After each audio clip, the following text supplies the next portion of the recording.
Halo semuanya, perkenalkan nama aku Veronica Elvina Weking dengan NIM 2304010121. Aku dari Prodi Akuntansi. Video ini aku buat untuk memenuhi tugas dari Sistem Akuntansi dan Teknologi Informasi. Di video kali ini, aku akan membahas materi tentang penjualan tunai dan penerimaan kas. Sebelum itu, aku akan menjelaskan apa itu sistem akuntansi dan teknologi informasi. Sistem adalah sekelompok unsur yang erat, hubungan satu dengan lainnya, yang berfungsi bersama-sama untuk mencapai tujuan tertentu. Sistem akuntansi adalah organisasi formulir, catatan, dan laporan yang dikoordinasi sedemikian rupa untuk menyediakan informasi keuangan yang dibutuhkan oleh manajemen guna memudahkan pengelolaan perusahaan. Teknologi informasi adalah penggunaan perangkat keras dan perangkat lunak untuk memproses, menyimpan, mentransmisikan, dan mengolah informasi. Sistem akuntansi dan teknologi informasi adalah suatu sistem yang menggabungkan prinsip-prinsip akuntansi dengan teknologi informasi untuk mengelola dan memproses data keuangan dalam organisasi atau perusahaan. Teknologi informasi di sini berfungsi untuk mempercepat, mempermudah, dan meningkatkan akurasi dalam pencatatan serta pelaporan keuangan yang dilakukan oleh sistem akuntansi. Nah, adapun pokok pembahasan yang akan aku bahas yaitu ada 4. Pertama, pengertian, yang kedua, prosedur, yang ketiga, contoh kasus dan dokumen, yang keempat, bagian alir. Pengertian. Apa sih pengertian dari sistem penjualan tunai dan sistem penerimaan kas? Sistem penjualan tunai adalah sistem yang melibatkan sumber daya dalam suatu organisasi, prosedur, data, serta sarana pendukung untuk mengoperasikan sistem penjualan, sehingga menghasilkan informasi yang bermanfaat bagi pihak manajemen dalam pengambilan keputusan. Sedangkan sistem penerimaan kas adalah suatu prosedur atau mekanisme yang digunakan oleh organisasi atau perusahaan untuk mengelola semua transaksi penerimaan uang atau kas. Sistem ini mencakup seluruh aktivitas yang berkaitan dengan penerimaan kas, baik itu dari hasil penjualan, pembayaran utang, investasi, atau sumber pendapatan lainnya. Apa aja sih prosedurnya? Yang pertama, order penjualan.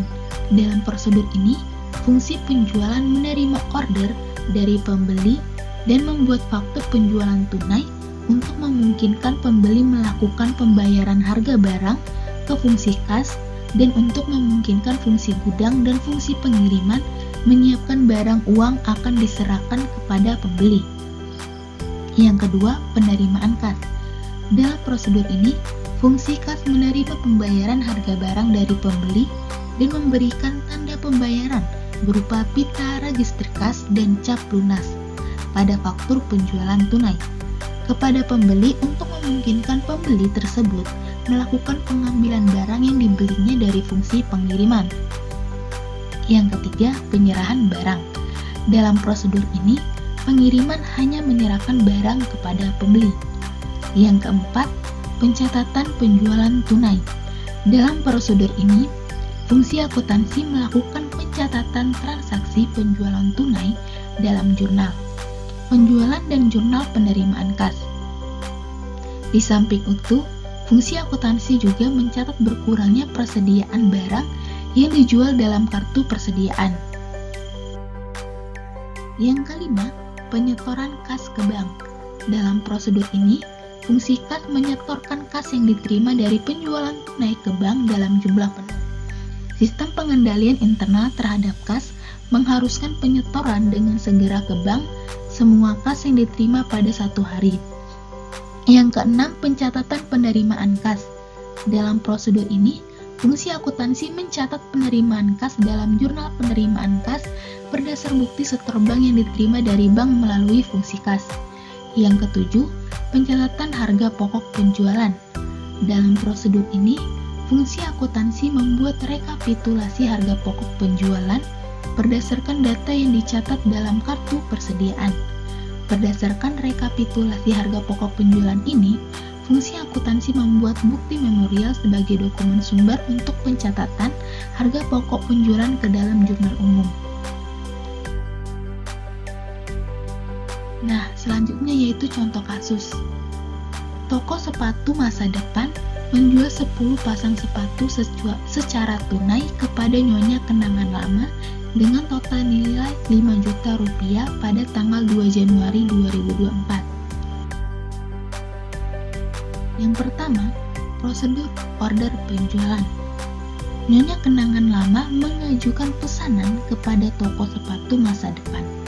Bagian penjualan toko sepatu masa depan mencatat pesanan ini dalam order penjualan, mengisi faktur penjualan tunai, dan menyerahkan faktur tersebut kepada Nyonya Kenangan Lama untuk kepentingan pembayaran harga barang ke fungsi kas. Dalam prosedur ini, yaitu menggunakan dokumen faktur penjualan tunai.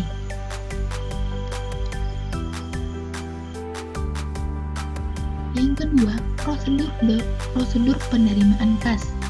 Bagian kas toko sepatu masa depan menerima pembayaran harga sepatu dari Nyonya Kenangan Lama dan memberikan tanda pembayaran berupa pita register kas dan cap lunas pada faktur penjualan tunai kepada Nyonya Kenangan Lama untuk melakukan pengambilan barang yang dibelinya dari bagian pengiriman toko sepatu masa depan. Dalam prosedur ini menggunakan dokumen berupa pita register kas. Yang ketiga, prosedur penyerahan barang. Pada prosedur ini, bagian pengiriman toko sepatu masa depan menyerahkan barang kepada Nyonya Kenangan Lama. Yang keempat, prosedur pencatatan penjualan tunai.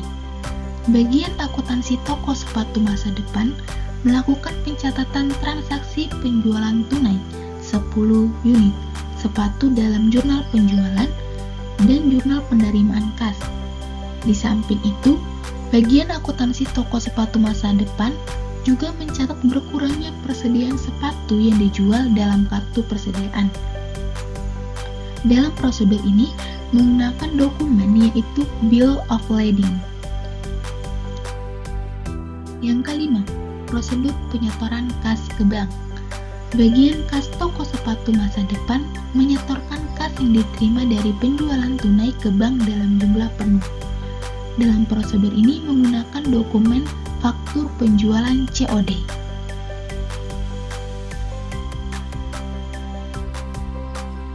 Yang keenam, prosedur pencatatan penerimaan kas. Bagian akuntansi toko sepatu masa depan mencatat penerimaan kas dalam jurnal penerimaan kas berdasarkan bukti setor bank yang diterima dari bank melalui fungsi kas.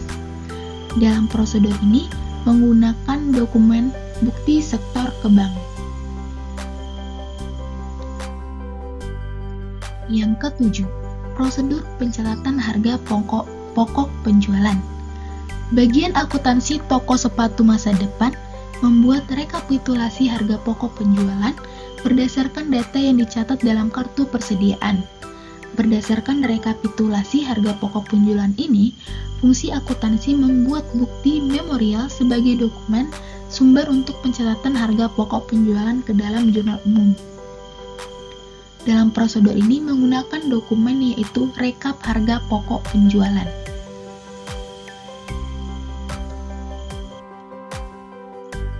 Selanjutnya, ada pembagian alir dari penjualan tunai dan penerimaan kas, yaitu dimulai dari bagian order penjualan, bagian kas, bagian gudang, bagian pengiriman, bagian jurnal, dan yang terakhir yaitu bagian kartu persediaan.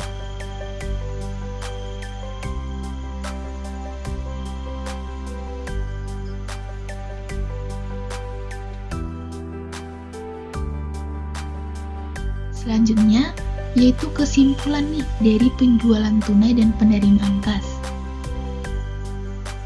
Penjualan tunai dan penerimaan kas sangat terkait dengan kesehatan keuangan perusahaan, namun memiliki aspek yang berbeda dalam pengelolaannya. Penjualan tunai memberikan keuntungan berupa peningkatan kas secara langsung, mempercepat transaksi dan mengurangi risiko kredit. Namun, terbatas pada pasar yang dapat membayar langsung. Di sisi lain, penerimaan kas mencakup berbagai sumber penerimaan, termasuk pembayaran piutang dan transaksi lain yang memperkuat likuiditas perusahaan. Manajemen yang efektif terhadap kedua aspek ini sangat penting untuk memastikan arus kas yang stabil dan menghindari kekurangan kas yang dapat mengganggu operasional perusahaan. Oleh karena itu, perusahaan harus memiliki kebijakan yang jelas dalam mengelola penjualan tunai, piutang, serta seluruh sumber penerimaan kas untuk mencapai keseimbangan antara pertumbuhan penjualan dan pengelolaan kas yang sehat. Sekian penjelasan materi dari saya. Mohon maaf apabila ada kesalahan. Terima kasih dan sampai jumpa.